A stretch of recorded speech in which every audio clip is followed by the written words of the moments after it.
Ready to reminisce. Hello, and welcome. Good afternoon, ladies and gents. Welcome to the latest installation of St. Rose Fireside Chats. As always, I'm Ted. I'm Mike. And I'm Kieran. Tonight's topics we'll be discussing texting while driving. Scary clown. And childhood video games. Now let's turn to Ted for our first topic. All right, so our first topic of discussion this week is texting and driving. It's something that, unfortunately, most of us are guilty of. So I think it's important for it to be addressed. We all know it's unsafe to text and drive. So why the hell do we still do it? Kieran, what's the sitch? I don't know. I always find it weird that people think it's a good idea to just get in the car and while they're traveling at 60 or 70 miles per hour, they'll look at their phone for something, like they'll play Pokemon Go or check Facebook. It just doesn't make sense. Yeah, this latest craze, I remember over the summer when Pokemon Go first came out, that terrible game, people were like, it seems as if we finally instilled the message of, okay, maybe you shouldn't be texting while driving. My parents are guilty of using the phone while driving, but now kids didn't get the memo that you shouldn't catch Pokemon while you're driving. So it seems like it's one obstacle we jump over, but then two more greet us at the gate. What about you, Mike? Okay, remember the last Fireside Chats where we talked about pet peeves? Yes. That should have been my pet peeve because nothing irks me on this earth more than anything because as soon as my mom got an iPhone, for instance, oh, she's on her phone checking Facebook and everything. Like, no, why? Especially when you're in the passenger seat. Yeah. Like, if you want to do it on your own time, like, God be with you. But if you're in the car with that person, it's like when you're a child and you think you have, like, imaginary brakes in the car and just want to, like, slam on them. It's like that, except now it's an actual real threat. Yeah, precisely. For myself, you know, my beliefs have really just been done to death. You shouldn't do it. But what I do think would be a good way to address it is if we brought back the old driver's ed videos. I remember when I took driver's ed in high school, they had these very high production but fake like crash commercials, like someone texting and then he goes through the window. Very well orchestrated. But we need to bring back the heart into these horrifying commercials. We need to go back to when we actually had footage back in the 60s where people's legs were hanging off by a thread. Because I think that's the really only way to drive the point home. Shock value. At my school, they did it. They actually took a bunch of students at random one day without telling anyone and had them all propped up and dressed up in a fake car crash that happened like outside the front gate of the school and blocked up the road. And now, not everyone knew they were actors, so people thought like two of the students had actually crashed into each other at the end of the day. Nice. Mike, do you have any stories about driving safety or car crashes? Not car crashes, but again, every time my mother gets behind the wheel when I would be in the car, well, not every time, more like 9 times out of 10, but still, one time too many, she's on her phone, checking Facebook, yada, yada, yada, or texting. Like, no, okay, I am afraid to get in the car with you. Yeah, I've been there. I remember 2 summers ago, it was around 3 in the morning, and I was just drifting off into beautiful REM sleep. And then a truck, no, actually it wasn't a truck, it was more like an SUV. It was one of the rapscallions from the town over, had crashed into the local bagel shop right through the doors. It sounded like thousands of plates screamed out in pain and then fell into silence. But it was 3 in the morning, so I didn't go out to check. But the damage in the morning after, it was surreal.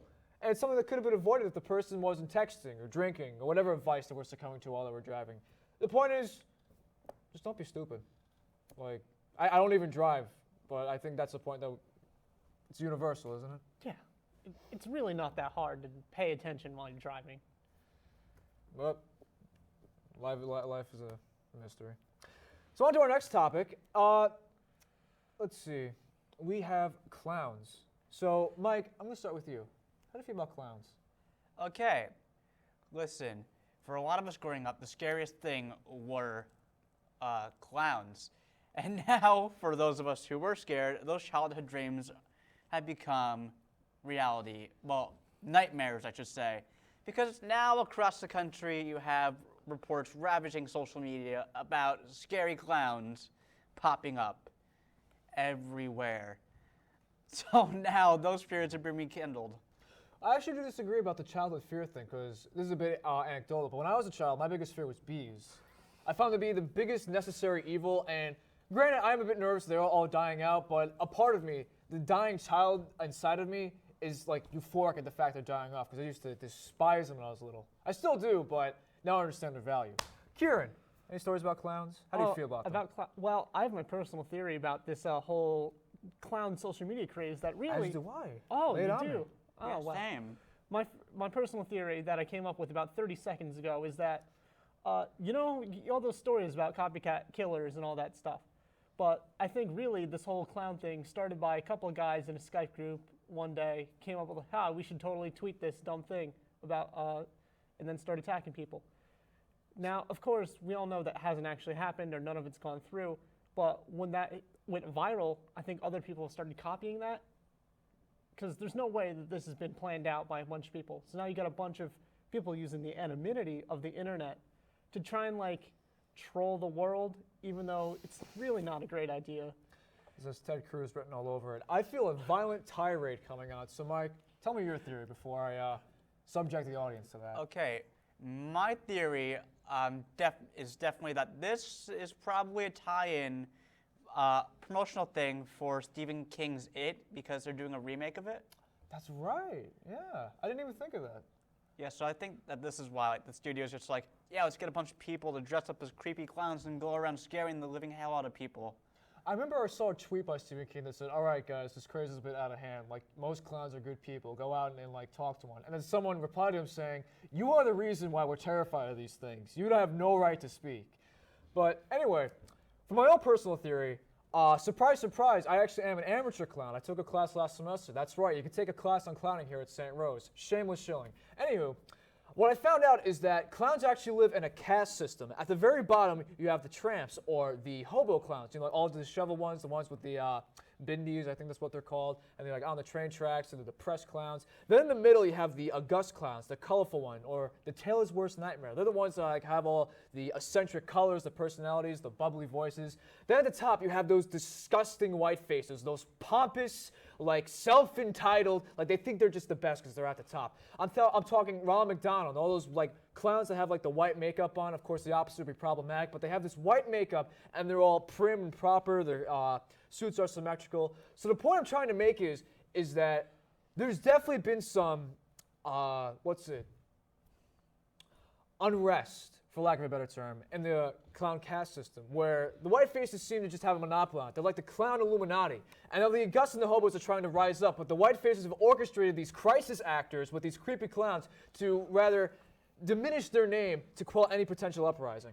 But more on that later. We have to move on to our next topic.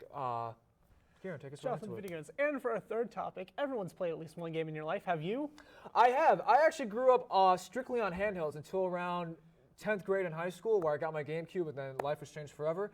I actually grew up with my Game Boy Advance SP and my DS. My first ever game I remember as a child was, you know what, actually, it was either Sonic Advance 2 or Pokemon Crystal, and by God, do I hope it was the latter. What about you? Well, when I was a kid, you know, the Spyro game started coming out around the same year I was born, actually. I think the first one did. So, and my mother and father are both a bit of gamers. My father still plays World of Warcraft basically every day. He's like Tanner's father, except not really. When you see Skylanders, do you weep inside? A little bit. I was actually going to bring that up in a couple minutes, but I'll say it now. It's really a shame because a lot of childhood games end up being killed by some remake in the future, like studios being sold. But I was raised on Spyro because we had a PlayStation and it's what was there, and I've played it many, many times, countless in fact. Mike. Wonderful. Mike, any childhood games of you? Pardon me.